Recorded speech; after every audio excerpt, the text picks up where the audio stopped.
Hello friends, कैसे हो? Regular मेरी लाइव क्लास ले रहे हो आप लोग? देखो बेटा, आज अपन न्यू चैप्टर स्टार्ट कर रहे हैं। जो चैप्टर ये बेटा चल रहे हैं इनके डेरिवेशन पहले ही मैं चैनल पर डाल चुका हूँ। डेरिवेशन सभी मैं आपको पढ़ा चुका हूँ, तो आप उन डेरिवेशन को चैनल से पढ़ते रहो बेटा। बाकी इन चैप्टरों को मैं आपको थ्योरिकल क्वेश्चन पढ़ा रहा हूँ, क्योंकि डेरिवेशन मैं पहले से ही आपको पढ़ा चुका हूँ, इसलिए अभी मैं इसमें डेरिवेशन नहीं पढ़ा रहा हूँ, केवल ओनली फॉर थ्योरिकल क्वेश्चन पढ़ा रहा हूँ बेटा, है ना। तो देखिए, जुड़े रहिए मेरे साथ, पढ़ते रहिए मैजिक ऑफ फिजिक्स, है ना। मैं आपको हर क्वेश्चन बेटा जादू की स्टाइल में समझाऊंगा, जिससे आपको कोई भी प्रॉब्लम नहीं होगी। ये मेरा वादा है बेटा, आपको फिजिक्स आपको कभी भी रटना नहीं पड़ेगी, मैजिक के तरीके से मैं आपको दिमाग में याद करवा दूंगा। सिंपल सी बात है बेटा, फिजिक्स को अगर फिजिक्स के तरीके से पढ़ा जाए तो है बहुत डिफ़िकल्ट। फिर तो उसकी एक कहावत बनाई है कि फिजिक्स से इतनी बेवफा, रात को याद होती है और दिन में सफ़ा। ऐसा हाल हो जाता है बेटा कि फ़िजिक्स रात को याद होती है और दिन में सफ़ा हो जाती है ना। तो बेटा मैं फ़िजिक्स को आपको खेल खेल में सिखाऊंगा, आपको लगेगा ही नहीं मेरे साथ कि फ़िजिक्स पढ़ रहे हैं। खेल खेल में बेटा मैं आपको फिजिक्स सिखाऊंगा, है ना, बिल्कुल जादू की स्टाइल में। देखेंगे आज अपन न्यू चैप्टर स्टार्ट कर रहे हैं, वही यूनिट 1 में चैप्टर 2 भी है। चैप्टर का नाम है चालक एवं विद्युत रोधी। क्या है? चालक एवं विद्युत रोधी। आज अपन इतने क्वेश्चनों का अध्ययन करेंगे जितने मैंने बोर्ड पर लिखे हुए हैं आपके सामने। देखते हैं बेटा, पहला क्वेश्चन है, चालक एवं विद्युत रोधी किसे कहते हैं? चालक और विद्युत रोधी क्या होता है? देखेंगे बेटा ध्यान से, चालक क्या होता है और विद्युत रोधी क्या होता है। विद्युत रोधी, देखो बेटा ध्यान से कि चालक क्या होता है और विद्युत रोधी क्या होता है। विद्युत रोधी को अपन कुचालक भी बोलते हैं बेटा, एक ही बात होती है, चाहे अपन कुचालक बोल लें चाहे अपन विद्युत रोधी बोल लें। चालक और कुचालक, इनको बेटा अपन आम तौर पर वैसे कक्षा 8th क्लास से पढ़ते आ रहे हैं। 8th क्लास से बच्चों को जानकारी हो जाती कि चालक क्या होता है और विद्युत रोधी मतलब कुचालक क्या होता है। तो बेटा देखो, सिंपल सी बात, कक्षा 8वीं क्लास का भी आपको ध्यान होगा, चालक जिन पदार्थों में करंट आता है वो चालक पदार्थ कहलाते हैं। कुचालक जिन पदार्थों में करंट नहीं आता वो कुचालक पदार्थ कहलाते हैं। ऐसा अपन छोटी कक्षाओं में पढ़ा करते थे, लेकिन अपन थोड़ा सा 12th क्लास में, स्टैंडर्ड क्लास में पढ़ रहे हैं बेटा, हायर क्लास में पढ़ रहे हैं, तो मैं आपको विशेष रूप से इसका डिस्क्राइब करके बताता हूँ कि ये कैसे करंट आता है और उनमें कैसे करंट नहीं आता। छोटी कक्षाओं में केवल अपन इतना पढ़ते थे कि चालक पदार्थ वो जिनमें करंट आता है, जैसे सोना, चांदी, तांबा, इन सब में करंट आता है। विद्युत रोधी बेटा जिनमें करंट नहीं आता, जैसे लकड़ी है, कांच है, रबड़ है, इनमें करंट नहीं आता, तो ये कैसे पदार्थ कहलाते हैं? कुचालक यानी विद्युत रोधी पदार्थ कहलाते हैं। बात बेटा समझ में आ रहा? तो देखो जरा, अब मैं इनको डिटेल में एक्सप्लेन करके बताता हूँ कि चालक पदार्थों में कैसे करंट आ जाता है और कुचालक पदार्थों में करंट क्यों नहीं आता। तो सिंपल सी बात बेटा, इनकी परिभाषा तो अपन वही लिखेंगे जो आपको बता रहा था मैं भी, कि चालक वे पदार्थ होते हैं, चालक वे पदार्थ होते हैं जिन्हें विद्युत क्षेत्र में लगाने पर अपनी में से विद्युत धारा को प्रवाहित होने देते हैं, यानी विद्युत धारा को बहने देते हैं। तो चालक वे पदार्थ होते हैं बेटा जो अपनी में से विद्युत धारा को प्रवाहित होने देते हैं, मतलब विद्युत धारा को बहने देते हैं। जैसे कि लोहा है, सोना है, चांदी है, एल्यूमिनियम है, यहाँ तक कि मनुष्य का शरीर भी चालक होता है बेटा, क्योंकि अपन कभी धोखे से कोई करंट का तार पकड़ में आ जाता है तो अपन को खतरनाक करंट लगता है ना, तो मनुष्य का शरीर भी विद्युत का चालक होता है। अब विद्युत रोधी की परिभाषा ये लिखेंगे कि विद्युत रोधी वे पदार्थ होते हैं, विद्युत रोधी वे पदार्थ होते हैं जिन्हें विद्युत क्षेत्र में लगाए जाने पर ये अपनी में से विद्युत को प्रवाहित नहीं होने देते। ये क्या? अपनी में से विद्युत को प्रवाहित नहीं होने देते बेटा। और चालक पदार्थ क्या होते हैं? जब इन्हें अपन विद्युत क्षेत्र में लगाते हैं तो ये अपनी में से विद्युत को प्रवाहित होने देते हैं। दोनों की बेटा नॉर्मल परिभाषा है, आपको समझ में आ रही है। चालक जिन्हें अपन विद्युत क्षेत्र में लगाते हैं तो अपनी में से विद्युत धारा को प्रवाहित होने देते हैं, वो पदार्थ क्या कहलाते हैं? चालक। जैसे सोना है, चांदी है, तांबा है, ये सब चालक पदार्थ हैं बेटा, मनुष्य का शरीर चालक है। विद्युत रोधी तो वे पदार्थ जिन्हें विद्युत क्षेत्र में लगाने पर अपने में से विद्युत को प्रवाहित नहीं होने देते हैं, वो बेटा विद्युत रोधी पदार्थ कहलाते हैं। जैसे लकड़ी है, रबड़ है ना, कांच है, ये सब बेटा विद्युत रोधी पदार्थ होते हैं। अब मैं ये और समझा देता हूँ आपको फटाफट से बेटा, इसमें करंट कैसे आ जाता है और इसमें करंट क्यों नहीं आता। देखो बेटा, जैसे जो चालक पदार्थ होते हैं, तो चालक पदार्थों में जब चालक पदार्थ विद्युत क्षेत्र में लगाए जाते हैं तो इनमें इलेक्ट्रॉनों की अत्यधिक मात्रा पाई जाती है। चालक पदार्थों में क्या बेटा, जब विद्युत क्षेत्र में लगाए जाते हैं चालक पदार्थ तो इनमें इलेक्ट्रॉनों की अत्यधिक मात्रा पाई जाती है। क्या होता है, जो भी चालक पदार्थ होते हैं जब उन्हें हम विद्युत क्षेत्र में लगाते हैं तो उनमें क्या होता है, इलेक्ट्रॉनों की अत्यधिक मात्रा पाई जाती है। यानी इनमें स्वतंत्र इलेक्ट्रॉन होते हैं। कैसे होते हैं, स्वतंत्र इलेक्ट्रॉन। स्वतंत्र इलेक्ट्रॉन देखो, जो इलेक्ट्रॉन बिल्कुल स्वतंत्र है, किसी से बंधे तो नहीं है, जो इलेक्ट्रॉन नाभिक वगैरह से किसी से बंधे तो नहीं है, तो ये कैसे हैं, देखो खुले पड़े हुए हैं, तो कैसे इलेक्ट्रॉन है जी, स्वतंत्र इलेक्ट्रॉन है बेटा। तो चालक पदार्थों में स्वतंत्र इलेक्ट्रॉनों की संख्या अत्यधिक होती है। अब जो अपन बेटा चालक पदार्थों को किसी विद्युत क्षेत्र में लगाते हैं, चालक पदार्थों को कहाँ लगाएंगे अपन बेटा, विद्युत क्षेत्र में।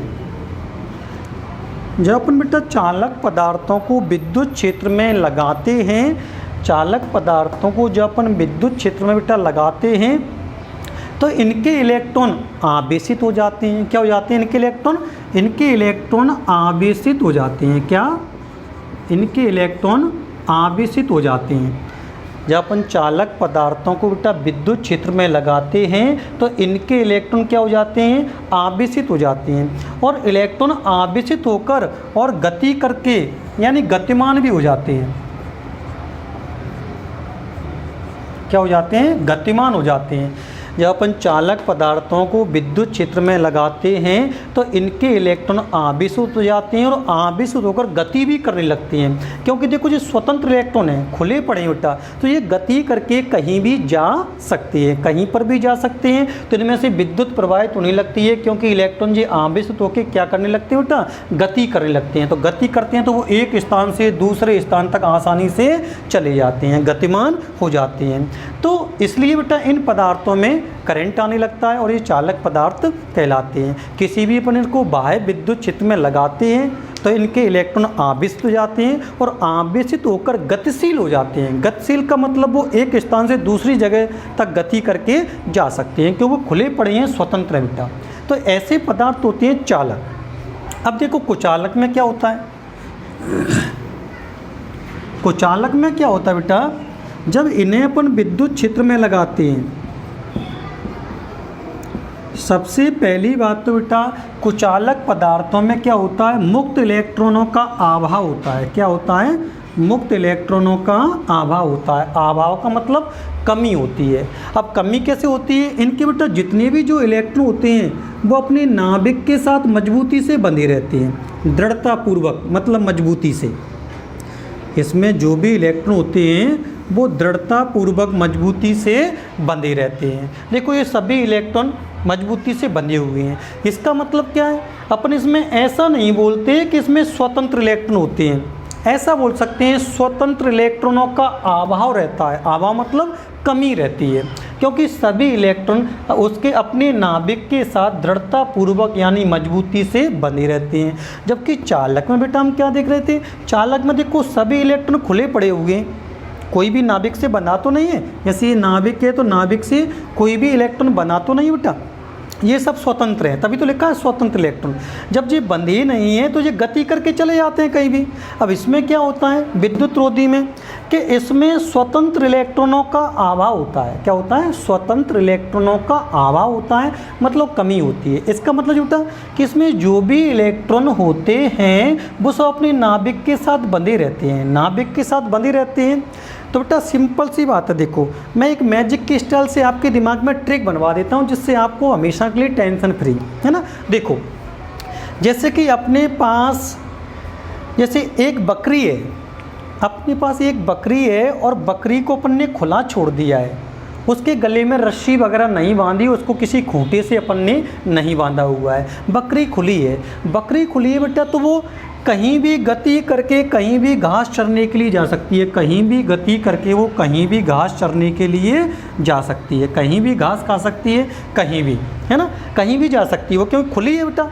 अब जैसे एक बकरी है, इसमें बकरी को अपन ने गले में रस्सी डालकर और एक खुटी से बांध दिया, गले में रस्सी डालकर एक खुटी से बांध दिया, तो क्या वो बकरी गति करके दूसरी जगह जा पाएगी?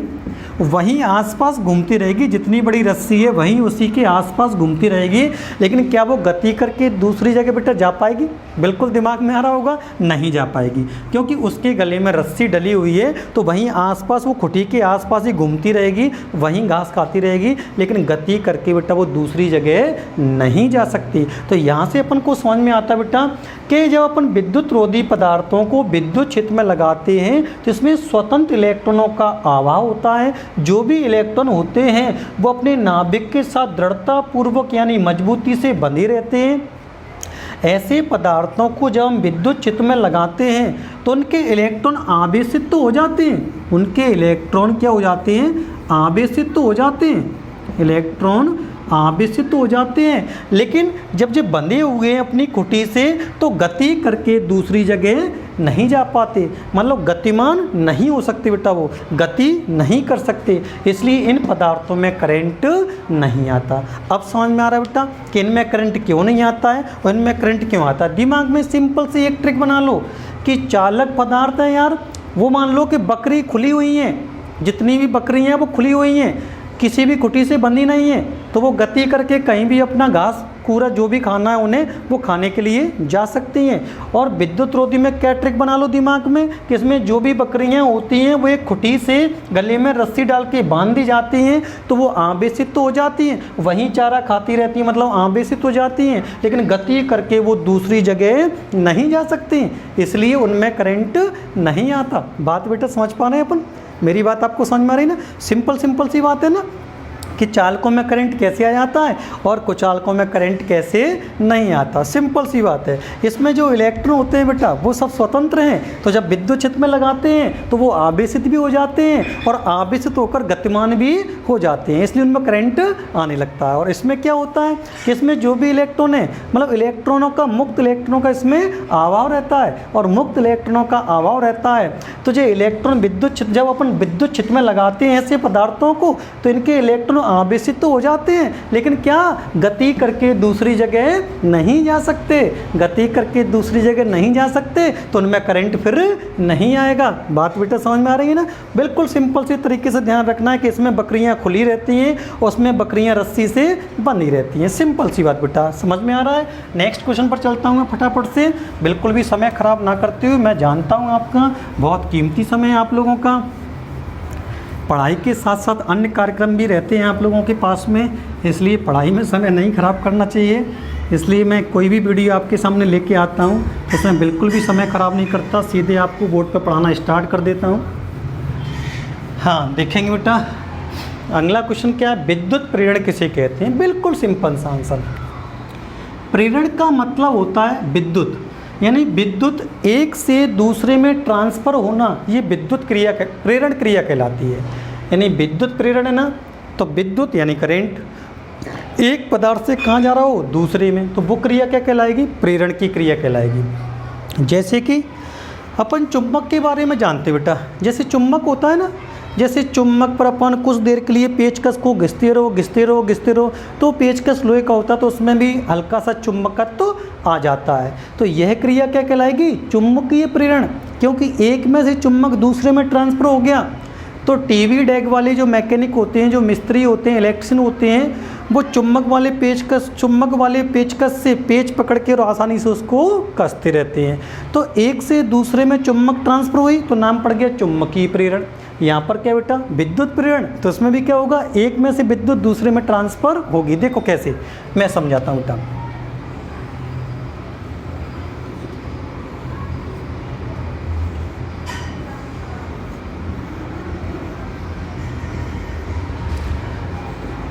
देखो जी बेटा, अनावेशित चालक बना दिया, अनावेशित चालक, क्योंकि इस पर कोई भी अभी चार्ज नहीं है तो ये क्या कहलाएगा? अनावेशित चालक कहलाएगा।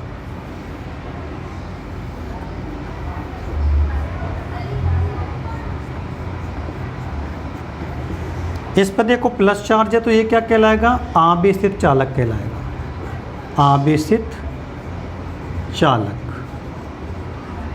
ठीक बेटा, इस पर देखो प्लस चार्ज है पूरे पे, तो क्या कहलाएगा जी, आवेशित चालक कहेगा। इस पर कोई भी चार्ज नहीं है तो क्या कहलाएगा, अनावेशित चालक कहलाएगा। अब देखो विद्युत प्रेरण पढ़ना है तो ऐसा आंसर लिखते हैं यहाँ से बेटा, यहाँ से आंसर हो जाएगा अपना कि जब किसी आवेशित चालक को, जब किसी आवेशित चालक को किसी अनावेशित विद्युत रोधी चालक के पास, किसी अनावेशित विद्युत रोधी चालक के पास लाया जाता है। देखो बेटा अपन पास ला रहे हैं जी, बिल्कुल पास में रखा होगा, पास ला रहे हैं। तो जब किसी आवेशित चालक को किसी अनावेशित विद्युत रोधी चालक के पास में लाया जाता है तो उसके पास वाले सिरे पर ऋण आवेश, उसके पास वाले सिरे पर ऋण आवेश और उससे दूर वाले सिरे पर धन आवेश उत्पन्न हो जाता है। यह क्रिया विद्युत प्रेरण कहलाती है। समझ में आ रहा है बेटा, बिल्कुल सिंपल सा आंसर है। क्या बताया मैंने आपको विद्युत प्रेरण में कि जब किसी आवेशित चालक को, जब किसी आवेशित चालक को किसी अनावेशित विद्युत रोधी चालक के पास में लाया जाता है तो उसके पास वाले सिरे पर या निकटवर्ती सिरे पर ऋण आवेश उत्पन्न हो जाता है और दूरवर्ती सिरे पर धन आवेश उत्पन्न हो जाता है। यह क्रिया विद्युत प्रेरण कहलाती है। मजा आ रहा है बेटा। चलो आगे चलते हैं अपन नेक्स्ट क्वेश्चन पर, देखते हैं अगला क्वेश्चन क्या है अपना। परावैद्युत पदार्थ किसे कहते हैं, यह कितने प्रकार का होता है। देखेंगे परावैद्युत पदार्थ। वैसे मैं पिछले चैप्टर में भी परावैद्युत पदार्थ के बारे में बता चुका हूँ कि परावैद्युत पदार्थ क्या होते हैं बेटा। परावैद्युत पदार्थ एक तरह से कुचालक पदार्थ ही होते हैं, यानी जिन पदार्थों में करंट नहीं आता वो क्या कहलाते हैं, परावैद्युत पदार्थ कहलाते हैं। जिन पदार्थों में करंट नहीं आता है वो क्या कहलाते हैं, परावैद्युत पदार्थ कहलाते हैं। जैसे अवरक होता है, मोम होता है, कागज़ की लुगदी होती है। पिछले चैप्टर में मैंने चर्चा की थी कि परावैद्युत पदार्थ कुचालक पदार्थों से किस प्रकार भिन्न होते हैं। बस वही चीज़ें, परावैद्युत पदार्थ मतलब जिन पदार्थों में करंट नहीं आता है, विद्युत को अपने में से प्रवाहित नहीं होने देते हैं, वो क्या कहलाते हैं, परावैद्युत पदार्थ कहलाते हैं। कुचालक पदार्थ जानते हो, लकड़ी है, रबड़ है, कांच है। परावैद्युत पदार्थ क्या होती हैं, अवरक है, मोम है, कागज़ की लुगदी वगैरह है, ये सब परावैद्युत पदार्थ कहलाते हैं। तो परावैद्युत पदार्थ की परिभाषा तो सिंपल सी बेटा कि परावैद्युत पदार्थ क्या होते हैं, जिनके अंदर करंट नहीं आता, अपने में से विद्युत को प्रवाहित नहीं होने देते, वो क्या कहलाते हैं, परावैद्युत पदार्थ कहलाते हैं। अब परावैद्युत पदार्थ बेटा दो प्रकार के होते हैं। कौन कौन से होते हैं। नंबर एक, ध्रुवीय परावैद्युत, ध्रुवीय परावैद्युत पदार्थ, ध्रुवीय परावैद्युत पदार्थ। और दूसरा होता है बेटा अध्रुवीय परावैद्युत पदार्थ, अध्रुवीय परावैद्युत पदार्थ।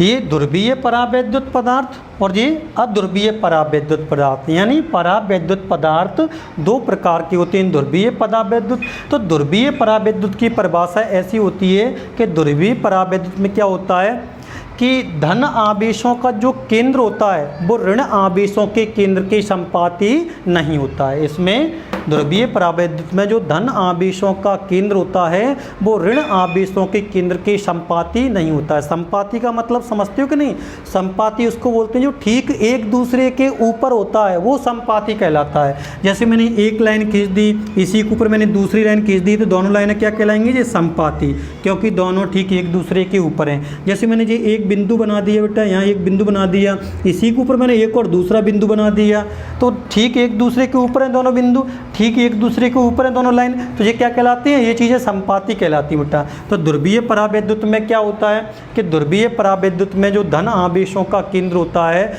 वो ऋण आवेशों के केंद्र की संपाती नहीं होता है। और अध्रुवीय परावैद्युत में क्या लिखेंगे, इनके धन आवेशों का केंद्र ऋण आवेशों के केंद्र की संपाती होता है। बात बेटा समझ में आ रही है सबको, बेटा बात समझ में आ रही है। दो प्रकार के होते हैं, ध्रुवीय परावैद्युत और अध्रुवीय परावैद्युत। तो इनके अणुओं के ध्रुवीय परावैद्युत में इनके अणुओं के धन आवेशों का केंद्र ऋण आवेशों के केंद्र के संपाती नहीं होता है, और इसमें अध्रुवीय परावैद्युत में धन आवेशों का केंद्र ऋण आवेशों के केंद्र के संपाती होता है, वो कहलाते हैं अध्रुवीय परावैद्युत। बात बेटा समझ में आ रही है?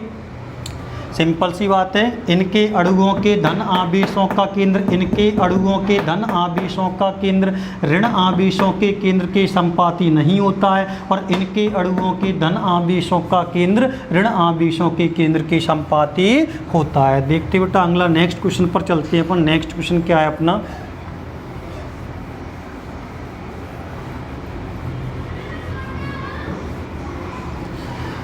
हाँ बेटा, पढ़ते रहिए मेरे साथ रेगुलर, और अपनी जो ऐप है उसको प्ले स्टोर से डाउनलोड कीजिए। मनोज सर के नाम से अपनी ऐप है, जिससे जितने भी थ्योरिकल क्वेश्चन आपको ये समझाए जा रहे हैं, तो अपनी ऐप पर सबके नोट्स डल चुके हैं। सिस्टमेटिक तरीके से धीमे धीमे करके अपनी ऐप पर सभी नोट्स डल चुके हैं। अभी चैप्टर 8 के आप नोट्स खोल के पढ़ सकते हो ऐप पर, है ना। बढ़िया, मैंने अपनी हैंड राइटिंग में लिखे हुए हैं नोट्स। तो आप चैप्टर 8 के अगर आप वीडियो देख चुके हो पूरे बेटा, यूनिट 5 चैप्टर 8 के वीडियो देख चुके हो, तो मेरी ऐप पर जाकर आप यूनिट 5 चैप्टर 8 के नोट्स भी पढ़ सकते हो। तो आपको कॉपी बनाने की आवश्यकता नहीं है। अगला क्वेश्चन देखते हैं बेटा। अगला क्वेश्चन क्या है अपना? हाँ, आवेश पृष्ठ घनत्व किसे कहते हैं? यह किन किन कारकों पर निर्भर करता है? आवेश पृष्ठ घनत्व किसे कहते हैं? यह किन किन कारकों पर निर्भर करता है। देखते हैं आवेश पृष्ठ घनत्व क्या होता है। आवेश पृष्ठ घनत्व, आवेश पृष्ठ घनत्व को सिग्मा से तो प्रदर्शित करते हैं। आवेश पृष्ठ घनत्व को सिग्मा से प्रदर्शित करते हैं। एक सिग्मा ऐसा भी बनता है, अगर आपने देखा हुआ है तो ये हमेशा ध्यान रखना है। इस वाले सिग्मा का उपयोग एक से अधिक संख्याओं को जोड़ने के लिए करते हैं, बाद बाकी हर जगह इसी सिग्मा का इस्तेमाल होता है। तो इस वाले सिग्मा का उपयोग एक से अधिक संख्याओं को जोड़ने के लिए किया जाता है। आगे चलते हैं बेटा अपन। इसका फॉर्मूला होता है आवेश पृष्ठ घनत्व सिग्मा बराबर Q अपॉन A। सिग्मा बराबर Q अपॉन A। आवेश पृष्ठ घनत्व में पहले तो एक लाइन आंसर में ऐसे लिख सकते हो आप बेटा, एक लाइन आंसर में, जो कि आपको मालूम भी होगी पहले से। क्या लाइन लिख सकते हैं अपन आवेश पृष्ठ घनत्व में? कि किसी भी चालक को जब आवेश दिया जाता है तो संपूर्ण आवेश हमेशा उसकी बाहरी पृष्ठ पर होता है। ये चीज़ बेटा मैं आपको चैप्टर 1 से बताता हुआ आ रहा हूँ कि किसी भी चालक को जब अपन आवेश देते हैं तो संपूर्ण आवेश हमेशा उसके बाहरी पृष्ठ पर होता है। तो सबसे पहले यहीं से इसका लिखना, आंसर लिखना स्टार्ट करना कि किसी भी चालक को दिया गया संपूर्ण आवेश उसके बाहरी पृष्ठ पर होता है। अब पैराग्राफ चेंज करके पहले इसकी परिभाषा अपन लिख सकते हैं। ए फॉर एरिया, एरिया मतलब क्षेत्रफल। ए फॉर एरिया, एरिया मतलब क्षेत्रफल। क्यू को अपन चैप्टर 1 में सीख चुके हैं, आवेश बोलते हैं। और किसी भी फॉर्मूले से किसी की परिभाषा सुनाते हैं तो नीचे वाली चीज़ को हमेशा एकांक मानते हैं। तो किसी भी चालक के एकांक क्षेत्रफल पर, किसी भी चालक के एकांक क्षेत्रफल पर जितना आवेश प्रवाहित होता है, किसी भी चालक के एकांक क्षेत्रफल पर, इसको एक मान लिया तो क्या पढ़ेंगे इसको अपन? एकांक। तो किसी भी चालक के एकांक क्षेत्रफल पर जितना आवेश प्रवाहित होता है उसे आवेश पृष्ठ घनत्व कहते हैं। इसे सिग्मा से प्रदर्शित करते हैं। तो फॉर्मूले से आंसर है किसी भी चालक के एकांक क्षेत्रफल पर जितना आवेश प्रवाहित होता है या जितना आवेश होता है उसे आवेश पृष्ठ घनत्व कहते हैं। यह किन किन कारकों पर निर्भर करता है? तो देखो बेटा, आवेश पृष्ठ घनत्व होता है वो 2 कारकों पर निर्भर करता है। कितने कारकों पर? 2 कारकों पर। 2 कारकों पर। कैसे कैसे बेटा? सबसे पहले चालक के आकार पर, चालक के आकार पर। 2 बातों पर निर्भर करता है आवेश पृष्ठ घनत्व। सबसे पहले चालक के आकार पर। देखो चालक के आकार पर कैसे करता है, जैसे इस हेडिंग में क्या लिखेंगे, जैसे मान लो यदि कोई चालक अपना गोलाकार है, यदि कोई चालक अपना गोलाकार है तो गोलाकार चालक पर आवेश पृष्ठ घनत्व हमेशा एक समान होता है। जी मैंने आवेश बना दिया, तो आवेश पृष्ठ घनत्व कैसा होता है? एक समान होता है, एक समान। तो हेडिंग क्या है? चालक के आकार पर। तो इस हेडिंग में अपन क्या लिख सकते हैं कि यदि कोई चालक गोलाकार है, यदि कोई चालक गोलाकार है तो गोलाकार चालक पर आवेश पृष्ठ घनत्व तो एक समान रहता है, उसकी पूरी सतह पर पृष्ठ घनत्व कैसा रहता है? एक समान रहता है। यदि किसी चालक का कोई सिरा नुकीला हो, देखो ये मैंने त्रिभुज बनाया आपके सामने, इसका देखो ये वाला सिरा नुकीला है, ये वाला सिरा भी नुकीला है, ये वाला सिरा भी नुकीला है। तो यदि किसी चालक का कोई सिरा नुकीला होता है तो जहाँ बेटा नुकीला सिरा आ जाता है वहाँ आवेश पृष्ठ घनत्व का मान सबसे अधिक होता है। तो यहाँ देखो मैं आवेश पृष्ठ घनत्व का मान ऐसे गोल करके दिखा रहा हूँ जिससे मालूम चलेगा सबसे अधिक। तो नुकीले सिरे पर, नुकीले सिरे पर आवेश पृष्ठ घनत्व, आवेश पृष्ठ घनत्व कैसा होता है? सर्वाधिक होता है। तो ध्यान रखना बेटा, कोई भी नुकीला सिरा होगा आवेश पृष्ठ घनत्व कैसा रहेगा? सर्वाधिक। जैसे एक और देखो,